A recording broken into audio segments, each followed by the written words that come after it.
Hello, everyone. This is Shahar with the SpillTheBeansTV.com. We have another exciting episode and a very special guest and dear friend. I have today with me Therese Sparby with StopGettingStuck.com. And, she's going to talk a little bit about herself, but you're going to see that the knowledge she has to share is invaluable in your entrepreneurial journey. Therese, thank you very much for being here with us today. Thank you for having me, Shahar. I'm excited to be here. I started coaching 6 years ago, and I started coaching because I couldn't find anything in the corporate world that really got me excited. I made decent money at all the different jobs I did, but then none of it was like, I'm passionate, I'm excited to wake up and get to work every day. So I decided to break off and become an entrepreneur and run my own business. So I started 6 years ago with no client list, no nothing, and went from having no clue what I wanted to having a full roster. My average lifetime value of a client is about $4,000, and most of the clients that I work with now are entrepreneurs or executives in companies, and they basically learn how to figure out what they want, get what they want, love what they want, and a lot of them are speakers like yourself that get up on stage at different events. So that's what I've been doing for the last 6 years and absolutely loving it. Tell me a little bit about your approach with entrepreneurs, because when we say coaching, it has a very wide spectrum, and I know you're very good in one piece of that pie. So tell me a little bit more about that. Sure. So you use the terminology of mindset. I would call it not necessarily just mindset, but it's literally teaching people how to take responsibility for creating what they want. So one of the things I do is teach people step by step, depending on, everybody's different. Every entrepreneur is going to run up against different blocks and be running different patterns. But it's helping them undo and see what it is that they're creating so that they can really choose something different. So if I understood that correctly, what you're doing is you bring the what it is about and then the how-to in order for them to get results. Yes. Yeah. Yep. Okay. Can you go deeper on your approach with them? We start with a get what you want session. And it starts to lay out like what it is that what do they want, or do they even know what they want? Because sometimes entrepreneurs get a little stuck making decisions. So decisions will take a long time and be really frustrating. And that's because there isn't a clear vision of here's what I'm creating, and when I make a decision, yes or no on something, then it comes in alignment with that. When you're talking about what they want to achieve, do you do this on an intellectual level or on a visual, tangible level? How it is that you work? Because I know entrepreneurs, they like to work a lot here, right? Yes. But the human being is very visual. So how it is that well, a little bit of both. I personally have my own vision board. And I encourage my clients to do the same, but I don't necessarily sit down with them and walk through doing a vision board. Mm-hmm. But what happens with a lot of entrepreneurs is we think we know up here what's happening or what we want, but we don't necessarily let it out. So really it's about putting it down and making a commitment to it. Mm-hmm. And as a coach, one of the things I do is hold my clients accountable. Right? So that there's a piece of I have to answer to somebody. As an entrepreneur, it's easy to answer to just me. And with that extra accountability is what really pushes people to like get it down on paper, have a clear vision so that it's not out there beyond my grasp, it's right in front of me. Many times the entrepreneur is this creature that cannot ask for help. Right? Because that would relate to being weak or something. And especially in this age that we are so visible on social media, I think that puts that problem to another level. Because how can I say I have a weakness when I need to be this, 360 wonder? So right. You need to be the guru, right? So why do you think you said they don't put that out? So in your perspective, why that happens? we have this illusion that we believe if people see behind the curtain, if they see what's happening really in my life, then they're not going to love me as much, right? They're not going to be as excited about what I have to offer. And if I have to ask for help, if I can't do it on my own, then what am I doing being an entrepreneur? Therese, I really believe that in today's age, if you, from a marketing perspective, if you want really to engage with people, you have to be a person. And a person doesn't have 24 hours of happiness and fairies. Oh, my fairy here. Oh, look at my fairy. It doesn't happen like that. It's not normal. And if we position ourselves as gods and goddesses, that nothing wrong goes in our life, nobody's going to really engage with us. So it is a good thing for you to show the other side of the equation. It makes people real.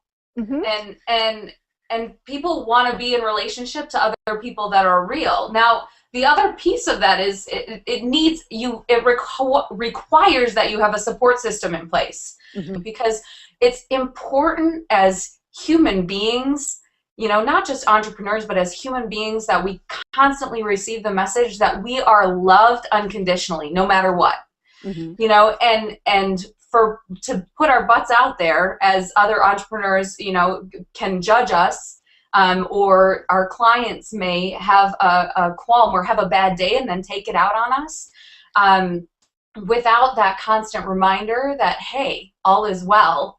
It's easy to slip into feeling like a fraud or feeling like you may have done something wrong. So the support system could be friends, it could be family, it could be a coach, it could be a mentor.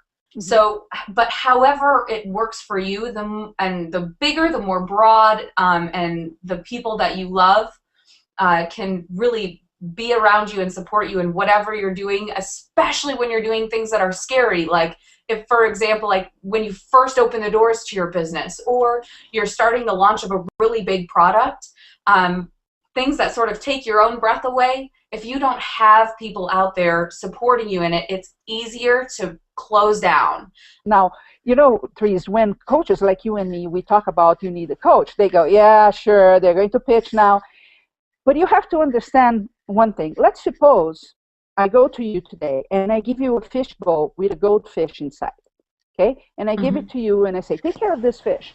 But you have a very busy week, right? You just had a wedding, and then you go to an event, and then this and then that, and you just don't take care of that fish. What happens after 1 week?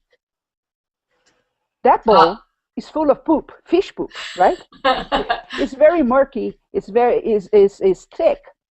But the interesting fact is that the fish itself doesn't notice that. For the fish, life is as usual. It's not feeling quite well, but life is the same. But you from the outside, what do you see? Just a murky bowl. Yeah. So that's why we need a pair of fresh eyes, somebody that is really not emotionally involved with the process, because you can see the water when the water is dirt, even though the fish, the client, cannot. So let's talk about Megapreneurs, because a few minutes ago, you talked about the entrepreneur feeling as a fraud. And, you know, I've seen tons of them exactly like this. Oh, I'm not an expert enough, or I'm not good enough, or the frustration, like you said, there's a lot of frustration, but sometimes the results are there. They did get what they hoped for. So there's always this conflict of about, oh, I'm just this little coach here that's going every day, from I can be this big ego flying high. How do we deal with that? Can you give us some insights of things that we could do to take this part out? You know, coach, go away. Ego, I'm here. Yes. Gosh. Well, along with the support system, so that's the first one. The second one is huge on my scale, is taking a huge deep breath and just doing it, because nothing ever happens without taking action. And we tend to work too much here as entrepreneurs, right? Yes. So that keeps us from doing. And then we do something that is even worse, Therese. We go on places like Facebook, there, and you know, they say the Facebook depression. We go there and we see all our competitors having these amazing things and achieving, and then we start feeling really, really, instead of going back and saying, well, if I'm not getting there, what is the piece missing here? Not there, here. Yep. That I should be working on. As you were just sharing that, I mean, really an important piece is to be celebrating your successes. As an entrepreneur, it is so easy to just blow past that, like, oh, hey, I just did this one thing and it's a part of my job. And if you don't stop and take a moment to acknowledge yourself for getting that client, for delivering that program, for getting your website up, whatever it is as an entrepreneur, you will constantly feel like you're not doing enough, you're not doing it right, you're not, and you're not worthy of any kind of success. Well, with that kind of attitude, you won't get any. So, do you agree with me that for many people, taking a compliment is really painful? A simple thing like, your hair looks good today. And they don't know. No, it's not. I didn't wash. And so they find an yeah, excuse in order to diminish the compliment, right?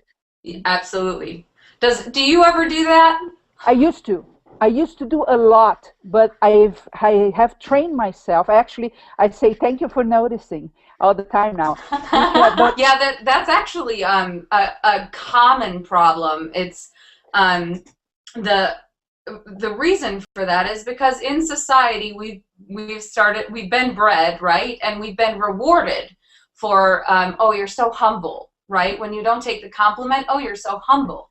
One of and we've also been taught in society that it's not okay to want things, right? Because that's selfish. Just like receiving a compliment is selfish, don't want things because that's selfish. And the truth of the matter is that I fully, truly do not believe that that is the case. All good things come because somebody once somewhere in the world wanted something. mhm. and and that's where all the, like, really the birthplace of magnificent ideas and miracles being created comes from. So so the one of the other pieces of that I always like talk to entrepreneurs, and my clients love this line. This comes from Therese Keenest of Radical Leadership. Ask for what you want and be unattached. So you can ask for what you want, because it's a blessing to the world. When you get what you want and you're happy, it's like everybody's happy. You know, if somebody asks me for something and I have it within my power to give it to them, I will fall all over myself to give it to them, because there's nothing more amazing than seeing somebody's eyes light up and watch them get something that they want. Um, and but the key part of that is to be unattached, right? Because the only times we've experienced people wanting something, they're attached to the outcome. So they manipulate to try to get it. So for instance, as an entrepreneur, if you're asking a new client to become your client and you're depending on that money to come in, they can feel it on the other end of the line, because it's almost like, you know, do you ever watch the Looney Tunes, like the Tiny Toons cartoons? They're not from my time, but I watched all their parents. So the tunes remind me of you. I don't know why. What? So the one that I'm thinking of, I think her name is Elmira. She loves all the other baby. She's a kid and she loves all the Tiny Toons, and she wants to hug them and squeeze them and kiss them and love them so much that she like kills them, right? She suffocates them. Okay. I can see myself in that. Like, so we hold on to things, and we're attached to the outcome. Now, my clients always look at me sort of cross-eyed when I first tell them that, and they're like, I don't understand, Therese. How do I ask for what I want and be unattached? Because here's the thing, I don't ask for much, and when I finally get around to asking, you dang well better do it, because I don't ask for much, right? So it's a delicate process, and it's a lot of fun to watch people unlearn how to be attached, right? Everything I ask for them. Do you think this attachment sometimes it's because you don't have the complete vision? Let me tell you, you mentioned the thing, you get a client because you need the money, and they can feel that. And it is true. Every time I have done that, and I have done that in the past many, many times, I needed the money. So not the kind of client, the quality of the client at the end is terrible too. So it's not only the problem. the energy connected to the money that they can feel, but you usually do not attract the ideal client in that process. Now, do you think that happens because you're so focused on why you need the money and not, the bigger picture? Because it's not about today, it's about tomorrow and tomorrow and tomorrow. What do you think about that? When you're off base as an entrepreneur and you don't feel like you're standing on solid ground, you're going to attract people who are off base and not standing on solid ground. Yes. So, the only people that will put pen to paper and hire you when you're not clear and basically clear, right? I call it on solid ground. It's like the difference of feeling rooted and asking a question powerfully and knowing that you'll get the answer that you want, right? Or feeling like, oh my gosh, I have to diminish myself and feel bad for asking this because I need them to do something, and if they don't do something, I won't be able to put food on the table, and da da da. So then it's because you're putting yourself. This is a fancy way of saying it. It's an illegitimate relationship with power. Mm-hmm. So if you're on an even keel with power and feeling powerful, you will attract other powerful people. But if you're coming at it like you're powerless, you will probably attract somebody who's overly powerful. Therese, let's do some how-tos. Okay. You just mentioned the thing that we have to put ourselves in the position of power, right? Would you like to go there, or is this something that you think would be more beneficial to everybody? It's up to you, babe. It's up to you, babe. Well, I'm up for whatever, and I'm curious. I wonder if there's like a way that we could demonstrate it with me and you. Okay, so give me just 5 seconds to breathe. Are they gonna find my weak side? Oh my gosh, what am I gonna do? What did you put me in the hot seat? Okay, go ahead. Curtains back. And here's Shahar. Yep. Okay, so this would be like a snippet of my Get What You Want session. So let's start with, hey Shahar, like there's other people out there watching, so this isn't completely confidential between you and me. So, but I'm pretty sure your audience is quite forgiving and loves you for who you are. So, if they were not, they wouldn't be here anymore. Because you would have scared them away by now. Yep. So, what I would like to start with is just, is there anything you would need from me as a coach to just for you to say before we get started, so that you feel comfortable in this coaching relationship? In which sense? I'm comfortable with you. You're good? Is there something that you want that you don't have yet? Yes. What is it? It's in business. You know my story. Most people know my story. So we really start with nothing. And in the last few years, we have achieved a very comfortable lifestyle. But we want the next level. And somehow, Therese, I'm saying we because I've talked to Nashla so many times about that. Somehow it's difficult to make that transition, and we know it's with us. Okay, is that what you're looking for? There are no right answers. Yes. So that's actually the same position a lot of the people and a lot of the clients that I work with end up in. Is like they know there's a next level, mm-hmm. And they can't quite figure out why it's so elusive. For me, really now means a lot more security. And I believe it's because I'm on an age in my life that is becoming more prominent than before. I didn't have the personality that would care about tomorrow.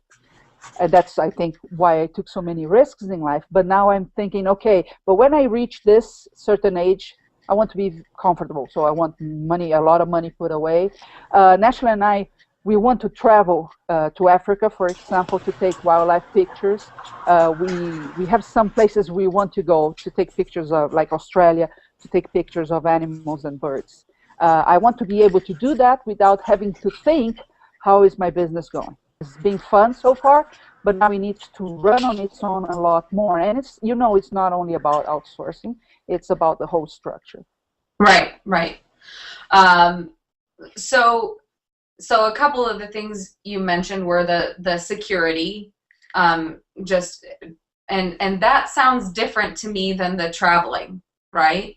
Yes. So the security is like, hey, I just know I'm taken care of. I don't have to Yeah, worry about the when next I'm check. 70, 75, I can just go to my yacht and go around the bay, this kind of stuff.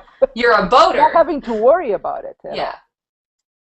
all. And and then you said the business depending less on the two of you.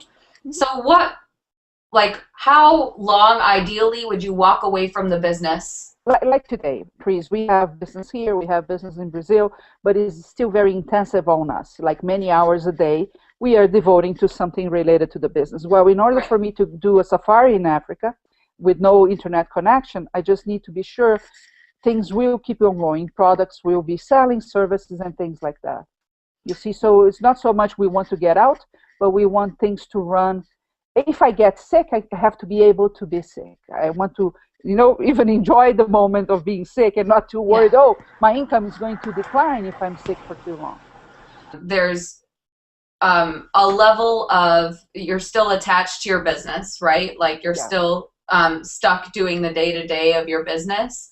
part of So it. if we could work towards an ideal number of days you could take off without being in the doors of the business and Mhm. it would run smoothly without you, what would that look like? We want to spend 4 weeks in Yellowstone with no connection, just taking pictures. One So whole would that month. be what you're looking for? Yep. Okay. And so what is it that like what are some of the things that are holding you back from that right now? We are working towards that in another division that we have, but that I cannot disclose right now. So we Okay. are actually adding people to do what we do. Okay. So you're on your way there. You're taking action steps to find to I'm the realize this action dream. lady. I'm the action lady. Yes, we're taking action. So so then ideally by when would you have this team in place so that by the way, can I join you guys in Yellowstone for at least one of those weeks? Oh, yeah. We actually would like to be in Yellowstone at the beginning of the spring because that's when they have babies. And so we can get baby fox, baby wolves, and things like that. So that this year, and Yeah. that's this year, would that be like April? Is that Yeah, spring? they have snow, I think, until May there, so May and on. And are you on track for making that happen I would like, with your I would new like team? to believe I am. We actually decided a whole new division like a week ago, and we've been implementing all that. So I think, I think we are. I don't know if it's going to happen, but So what would be one thing that would stop you from making that happen? if I get a lot of no's No's from clients from or people that I want to recruit to this project, for example, uh-huh. And are you asking for a lot of help? I'm starting to, yeah, to put this group together. Because it's it one of the first things you mentioned was not asking for help. And Yeah, I do have a hard time with that. I'm not saying I don't. I do. But the other day I kind of had a epiphany about myself because I've been doing some thinking. Look at that. yay. And and then I did put on a piece of paper the things I think where we are weak as a business. And for example, asking for help is one of them. Being more in touch with people we like is another because we get in the trap of being busy and comparing to some people I know, we're very, very busy. So Mm-hmm. the day goes by and then it's too late to talk to somebody, right? So this is another thing, and partnerships and things like that. So we did make a list. Like I told you, this was a few days ago, but we did make a list and say, we could improve on these areas because those are the ones that we never have the time. And instead of finding excuses all the time why we don't have the time, we'll make the time. Awesome. So let me ask you this with that list, because that would be like, you already did our work, right? That would be the kind of list I would want us to come You up would with come, okay. together. Uh-huh. And And let me ask you this: did you take it to the next step and say, "Here's what I'm committed to doing with each of these areas"? Uh-huh. But So, I have to tell you what stops me, and I think that's where you can give me a very good insight. Unless, because again, I told you, entrepreneurs are very intellectual, right? They mhm, do a lot of thinking. Doesn't mean things follow from there. On an intellectual level, I know there's a lot of fear that can stop me from this happening because I have boycotted myself in my life many times. Okay, I'm mhm. aware of that. Now, here's the thing: what can I do, Therese, so when that fear surfaces, I can deal with that and not let it stop? If you have that list of here are the things that I'm weak in and I want to grow in, right? I know that fear is going to come up when I try to tackle any one of these items, Yeah, right? exactly. Um, it would be to come up with the action steps or action items like I will call and connect with 3 people a day that I care about and communicate with them, and or I will um, I will ask for help from 6 people this week. So that you actually have numerical numbers that you're setting goals for yourself for, and you have to share that with other people so that you hold yourself accountable, right? Because sometimes the only reason we get something done is because we told somebody else about it, and they'll know that we didn't get it done if we don't do it. See, where a lot of entrepreneurs go wrong is then they make lists of here's what I should, have to, ought to do, right? Hmm. And have you ever tried to make a kid do something, a child? Yeah, I had the daughter. Remember? Yeah. And I can only imagine. Yeah, not easy.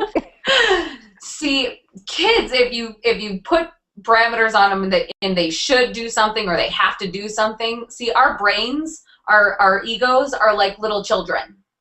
Hmm. And we will throw a temper tantrum. No, we won't do it. No, I won't clean my room because I should do it, because I have to do it, because you said so. I don't care. See, our egos will start to go into resistance to ourselves, right? Because we're afraid of change.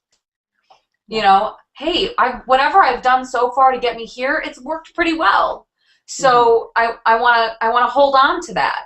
So the beauty of awareness and choice is, hey, here's something that's been working for me so far. I can see now that it won't get me where I want to go. And you can recognize, see why you've been doing it in the first place. Hmm. There's a reason you allow yourself to get to be afraid and not call people, right? Or connect with people. There's a reason you allow yourself to get busy Yeah. so that you don't have to be vulnerable with others. And and so you don't have to do anything about it, but what'll happen is your heart will start to want Hmm. something. It'll be like, hey, I want to connect with people. And when that want is compelling enough, you won't even have to have second thoughts, right? You've got the accountability in place, you've got the deep breath, and you want something, so you can go for it, Hmm. right? That's it. Just naturally unfolds that way. But if you make it a rule, hey, Shahar, now you have homework and you have to call people that you love. Um, your ego will go into resistance Hmm. and fight you on it the whole way, which makes people end up in the same spot over and over again. Like I feel like I've been here. I feel like I've done this before. Yeah. And that's a common feeling if you're trying to fight yourself or impose rules on yourself or change yourself. It looks Um, a lot like dieting, doesn't it? You make all yes. those rules at the beginning of the year that you're not going to eat that, not eat that. Fast forward 20 days, you're back in old patterns. Yeah, I get it. Exactly. I get it. This has to be the most difficult interview I ever gave. Before we close though, Sure. can I get from you 3 things that you are committed to doing as far as with those goals that you have down on that piece of paper? Like, one, asking for help. Yeah. What What is else it is that there? you're committed to there so that I can support you in creating that?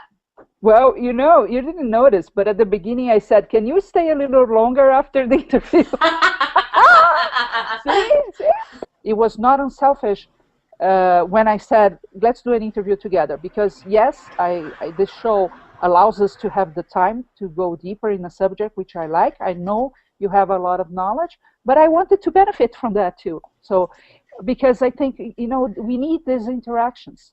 Everybody that is watching this, I'm sure they also, each one picked something that they could apply in their lives today to be able to see results. And that's why we are all here for, isn't it? Yeah. Yep. Now, Therese, if people want to go to this conversation with you on a deeper level, private level, what they have to do? Well, I've actually set up a web page for this conversation. So if you go to stopgettingstuck.com/buzz, then you can actually sign up for a 30-minute Get What You Want session where I'll sit down and we'll talk about what's specific to you that and either we'll create the list or we'll create the accountability behind the list. Whatever it is, we'll identify where are the areas that are sabotaging your success and where you're getting stuck. Okay, so stopgettingstuck.com/buzz. Yep, you got it. We all need that, because if we stop and think, we sabotage ourselves quite often. And we need to stop that process, because we all have amazing things to accomplish. And Therese here is really a tool that can help you get there. So stopgettingstuck.com/buzz. Thank you very much, Therese. Thank you, Shahar. It was a blast. It was fun. And I hope to see you all next time.